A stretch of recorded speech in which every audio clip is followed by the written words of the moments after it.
This is the Six Figure Creative Podcast, episode 400. Welcome to the Six Figure Creative Podcast, where our mission is to help you turn your creative passions into a stable, reliable income. If you're in audio, video, design, photography, or really any other creative field, and you just want to learn from other successful creatives, you're in the right place. Welcome back to the podcast. This is going to be a lot different than a normal episode. This episode is going to be just basically about how the company's evolved over time and what our plans are for 2026. And if you're new here, this is not the episode to start on. If you've been listening to the show for a long time, this is absolutely the episode for you because a lot's going to change this year. And I want to explain why those changes are happening, kind of how they came about, and what you can expect for 2026 and beyond for this podcast and just for Six Figure Creative as a whole. So just to kind of give you some background here, our team has grown. If you didn't know, our team has grown to like 14 people from all over the world. We've got team members everywhere from California to Nevada to one here in Nashville along with me, to multiple states in the US, one living in Brazil, one in Canada, one in Portugal, one in Romania, one in Israel, one in New Zealand, and I'm probably missing a couple, but they're from all over the world. And we just added 3 new team members this month, or I guess this airs early February. So just last month alone, 3 new team members hired. And actually the week this airs, I'm flying in my team from all over the world into Nashville to finally meet in person because we're a 100% remote team. So a lot of team members, most team members have never actually met each other before, in real life at least. And things have changed a lot in this business over the last few years. Like in the last 3 years alone, we've doubled the business every year in 2023, 2024, 2025. We've got really aggressive goals here in 2026 as well. And this is the first time I've ever really felt it, especially in January. This month has been rough on me, at least. I'm recording this in January. If you're like, February, it's only 2 days in. How do you feel rough this month? User brain. The company shut down completely the last 2 weeks of December for Christmas break last year. So coming back in January, we started back on the 5th. There was like a lot to catch up on from all the stuff that happened during the 2 weeks that we had to kind of like put out fires or like just do things that we have to do as a company that don't basically stop just because we shut the company down. That plus hiring 3 new people, plus 2 of our coaches are out. One is out because of paternity leave. One is out on his honeymoon. And these are like all great things. None of this is bad, but it's a lot for me to take on right now. I've been surprisingly good about work-life balance despite the fact of our growth. I still to this day typically only work like 40-hour weeks. I've probably gone over that quite a bit in January. Not a ton, but like a little bit more than the normal 40-hour work week in January. And it's not just time, but just like the mental workload of all this. I want to talk about a couple of things again, how we got here, what the plans are from this, and what to expect from everything moving forward. So as the company's grown, my role is like obviously shifted. Like it first started as like a one-man solopreneur operation where it's just me to now this team of 14 people. And 2021 was like the first full year of like Six Figure Creative as a business. We had another one before that. I'll talk about that and how this podcast has kind of evolved over time and the business has evolved over time. But mainly for Six Figure Creative, it started in 2021, one-man show, had a part-time VA. We basically like had plateaued for the last 4 years amongst all my businesses. We had some growth, but it was like basically plateaued over that time. And I had started to basically set the vision for what Six Figure Creative would be. I did my first big annual planning retreat where I went down to Chattanooga. I got a hotel for myself for like 3 days or something like that. And I put together like a 5-year vision, which has surprisingly held up over these last 5 years. Like we're on year 5 right now. And I just reviewed it again before this episode just to see. And it's like astounding how much I had gotten right and how much like the vision I had cast that we've built to the company that we have today. And at that time, I knew I'd need a team. I just didn't know what kind of team I need. And I was way wrong about what kind of team I would need at the time. My plan at that point was I would just have part-time team members. And I originally thought that like, with this being Six Figure Creative, talking to and working with his coaches and interacting with his podcast fans or people on our email list with a lot of freelancers, I originally thought that we'd hire a lot of freelancers part-time so they could like supplement their income as they build up their freelance businesses. That'd kind of be how the business is. We'd have like a bunch of part-time team members, all contractors. And this was flawed for multiple reasons. And I'll get into more of this in a second, but it's flawed because if we're helping people with client acquisition or doing marketing or any of that stuff, the stuff that we talk about on the podcast all the time, if I have to bring on freelancers who need to supplement their income, they're probably not very good at the marketing side of things, right? The thing that we actually need them for in this business. Second is the people who are best at what they do when it comes to marketing are not moonlighting as marketing. They're full-time marketers in some capacity, some way, shape, or form. And that's the thing I had to learn over time. But that's 2021. Solo, set this big vision for myself, mapped out what the team's gonna look like, mapped out what the business is gonna look like, mapped out what the revenues and the product lineup and how we're gonna advertise, like everything mapped out early 2021. 2022, I'm still solo at this point, building out what it was today. And it was a very slow process. I was basically just in a cave by myself for months and months and months of the year, overthinking, overbuilding, over planning. I had no real outside influence or help. And from a business perspective, 2022 was like one of my hardest years, but it was also like the last year I could really travel internationally. I didn't know it at the time, but it was like the last year I could travel internationally without the responsibility of a team. Because once you have a team who depends on you and you're like actually having to manage people and they are waiting on you for things, you can't travel the same that you had before. And this is ultimately why I was a solopreneur and was so staunchly against having a full-time team. But at that time, 2022, later in the year, I went to Southeast Asia for like 67 days with my wife. Went to Bali, Thailand, I think Cambodia, maybe some other spots too, but it was an amazing trip. But that definitely didn't speed up the progress of the business. And at the time, I was okay with that. But 2022 was just like another typical solopreneur year. But towards the end of that, I realized like something's got to change. And 2023 is when I finally confronted what I feel like was my biggest fear, the thing that's holding back from me progressing, me working faster, me working better, working smarter, putting myself around smarter people. My biggest fear of 2023 that I had to confront was like actually hiring full-time team members. I had looked at my business and figured out what it was that we needed. We needed people who knew client acquisition, content marketing, paid advertising, copywriting, basically all things digital marketing. And I just knew at that point that a team of freelancers wasn't the solution. And I had been listening to more and more about building teams. I had been opening my mind up to the idea of like starting to build a team around me. And again, looking at the vision, I had basically renewed that vision each year since then. I'd do an annual retreat. I'd look at the vision, update things.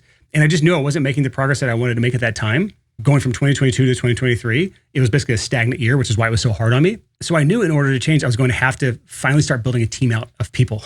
So I needed people with like a deep digital marketing background.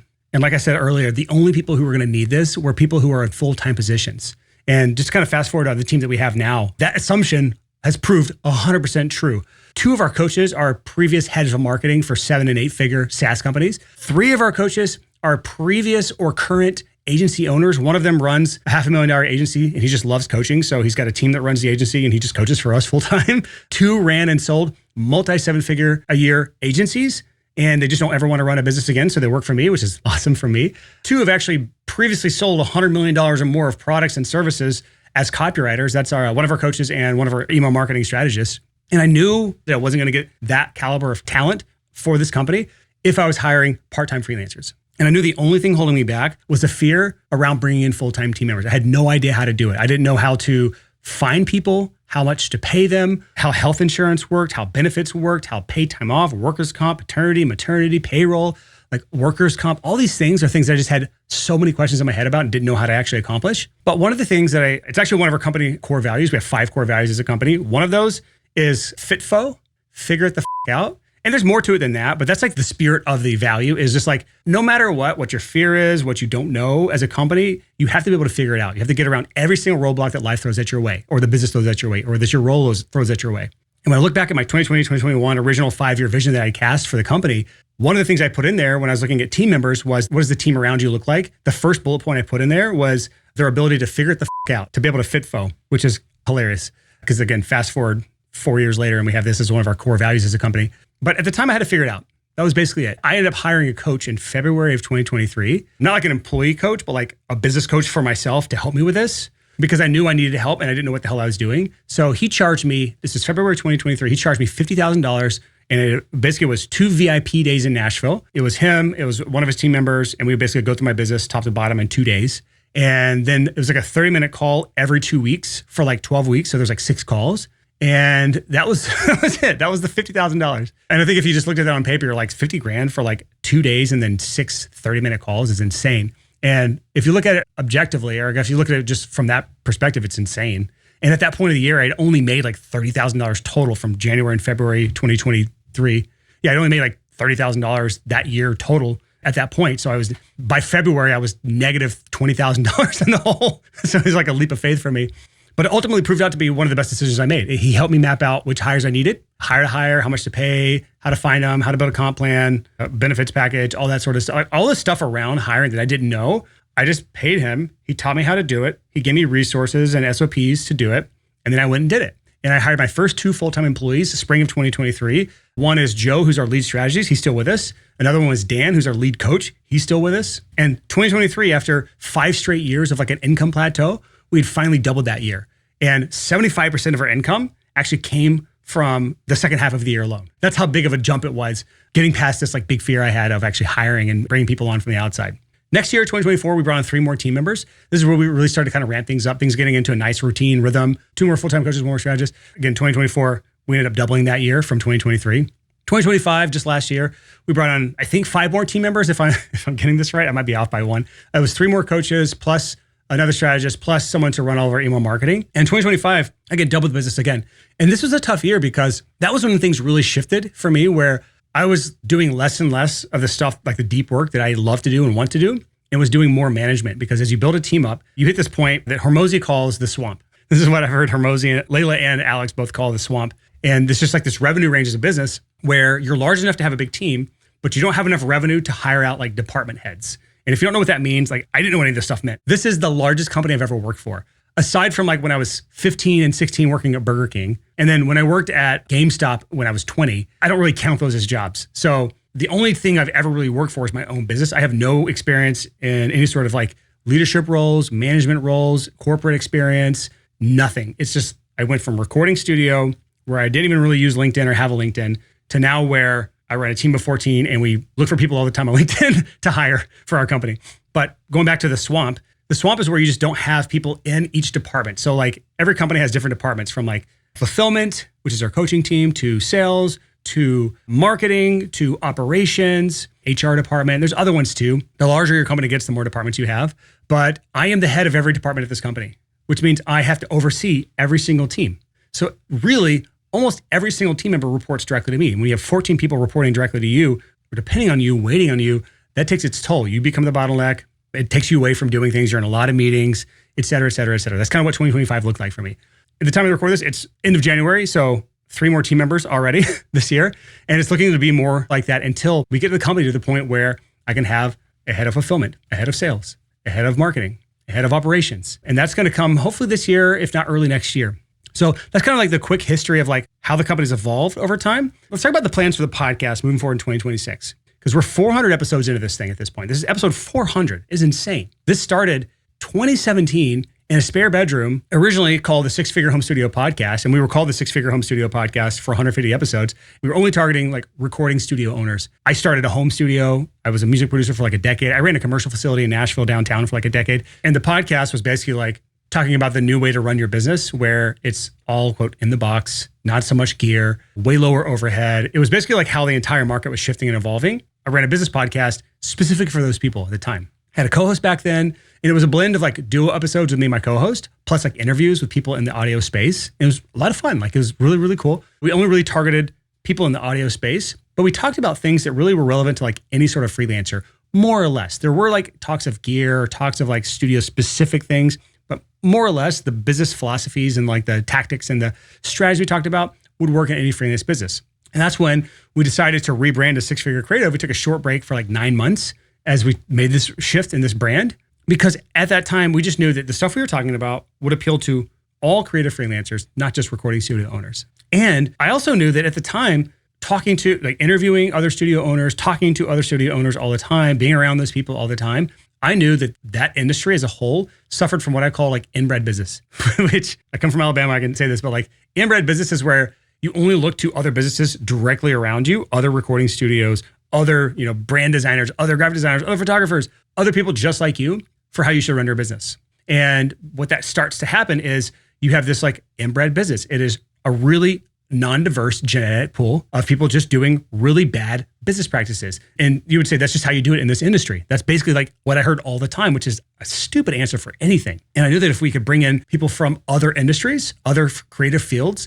where they have found better ways of doing things, then we could take that to the recording studio industry. So that was what Six Figure Creative was originally created for as far as a podcast goes. And it largely has done really well. In these 8 years, interviewed New York Times bestselling authors, a founder of a billion-dollar company or a multi-billion-dollar company, some amazing freelancers, some creatives, some influencers like Michael Janda and Made by James. There's also been like probably 100 duo episodes with my co-host, and then now hundreds of episodes by myself. I think I parted ways with my co-host like episode 180, somewhere around there. He's going through a tough time in life. And then for the last 220 episodes, it's basically just been me and my editing team. I may have done a couple like client interviews or people just that I know really well in the last 100 episodes, but like, I don't think I've done many interviews in the past. But this podcast has been a lot of fun. I've met so many amazing people. It's connected us with some awesome individuals. It has been a huge part of this business growth. Like the way this podcast fits into this business model, by the way, is it is a pure nurture play. We don't get new eyeballs on this podcast from just like organic growth. Obviously, people recommend us. Obviously, people find us in Spotify, but that's like the minority of people. The majority of people who find us and most of our growth has come from paid ads. And it's not to say that we could have just done it with paid ads and not done it with this podcast. It's like a 1-2 punch. People find us, they explore what we have to offer, they find the podcast, they get sucked in, and it's a wonderful kind of 1-2 punch that leads to the struggle of the podcast. Podcasting as a whole has no built-in innate discoverability. And yes, a lot of podcasts blow up on things like YouTube, and our podcast is obviously on YouTube as well. But the types of podcasts that have success on YouTube are kind of 1 of 2 things. One, they're either interviewing like a specific type of person, and it's usually the type of person I don't want to interview. Or 2, it's a co-hosted podcast where the hosts have like great chemistry.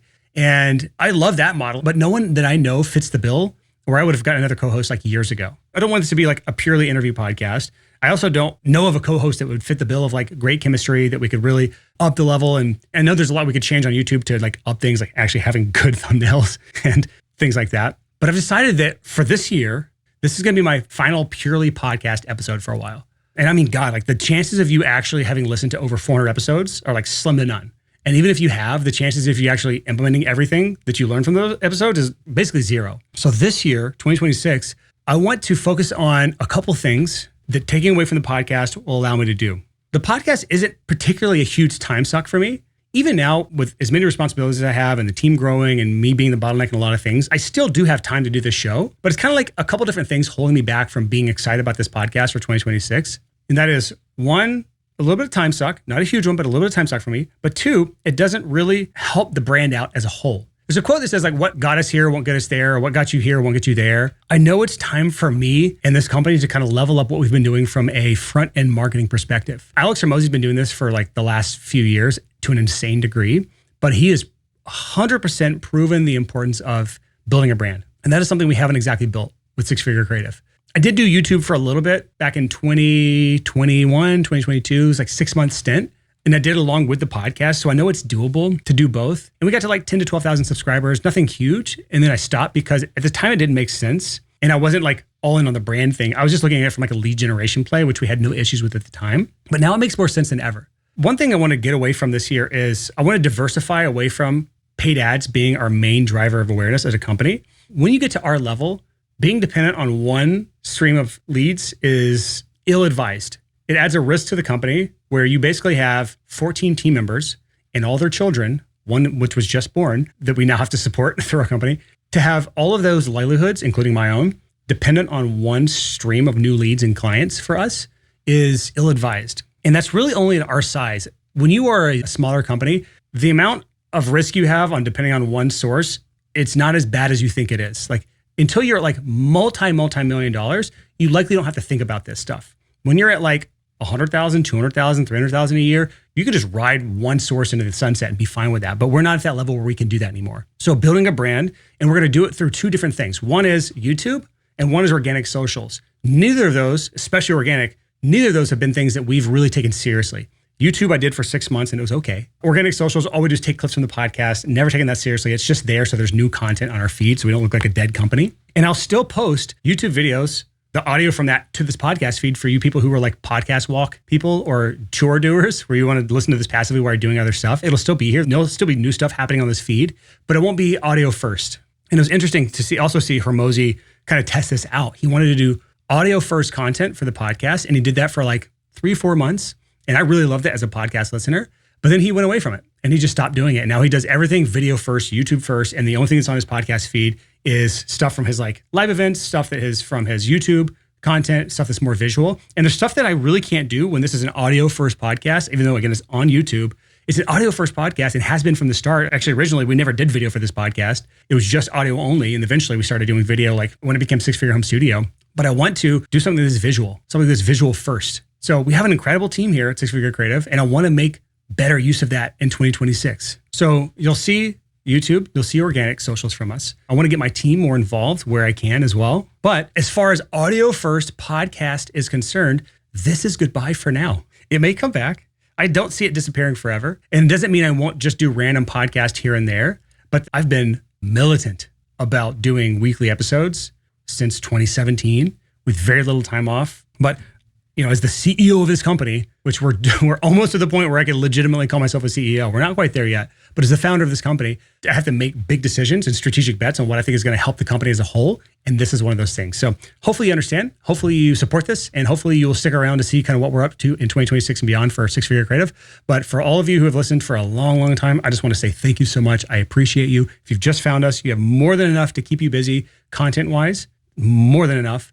And for those of you who want to keep up with what we're doing, just follow us on all the socials, all the YouTube channels. Just go to sixfigurecreative.com/400/400, sixfigurecreative.com/400 for the show notes for this podcast, which will have links to all the things you can follow us on. Don't expect YouTube videos starting next week. It's one of those things where I need to sharpen the axe before I cut. And there's a lot of things I want to do it right. I don't know when we'll start the YouTube strategy in full glory, but part of what we'll be doing as a team this week that you listen to this podcast, as they're all flying in, is planning all that out and deciding how we want to roll all this stuff out as a company. So that's all I got for you today. Thanks so much for listening for this long, and I will see you around. Peace.